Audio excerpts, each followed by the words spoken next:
Supreme court में क्या मुस्लिम पक्ष के हक में फैसला आएगा?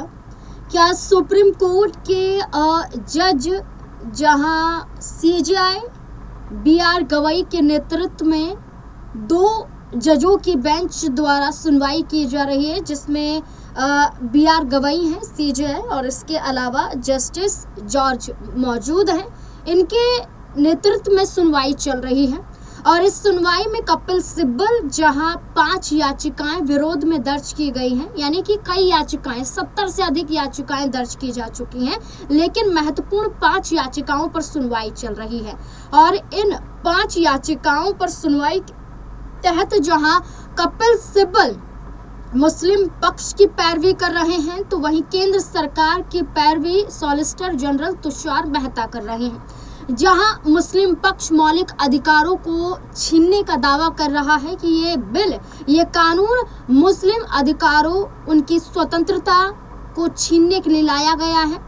वक्फ पर सरकार अपना कब्जा चाहती है, इसलिए लाया गया है।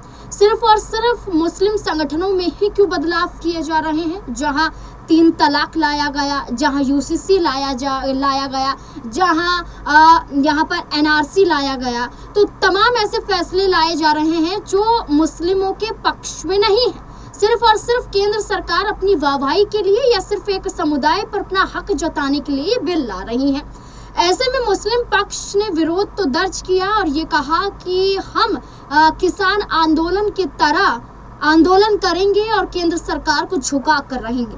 ऐसे में कपिल सिब्बल द्वारा जो पैरवी की जा रही थी, दलीलें दी जा रही थी कि मेरी जमीन मैंने दान की, मेरी मर्जी, इसमें कोई और हस्तक्षेप नहीं कर सकता है।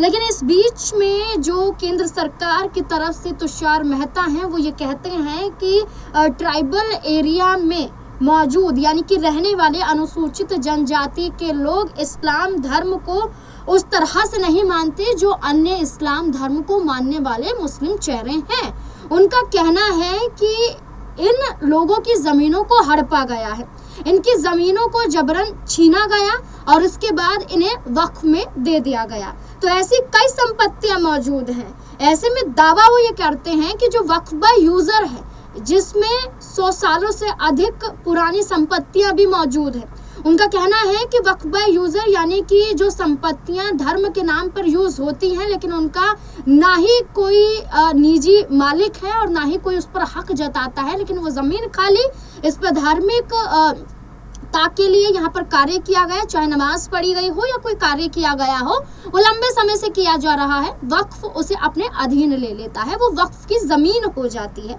तो ऐसे में तुषार मेहता ने पक्ष तो रखा, लेकिन इसी बीच में जस्टिस ऑगस्टिन जॉर्ज मसी ने साफ तौर पर यह कहा कि आप विरोध कर रहे हैं, लेकिन आप इस्लाम को नहीं बदल सकते हैं। इस्लाम तो इस्लाम रहेगा और इस्लाम में आप हस्तक्षेप भी नहीं कर सकते हैं। ये दलीलें पेश की गई और जज द्वारा यहाँ पर फटकार भी लगाई गई। लगातार सुनवाई सुप्रीम कोर्ट में चल रही है। देखना होगा कि आखिरकार फैसला निकलकर क्या सामने आता है।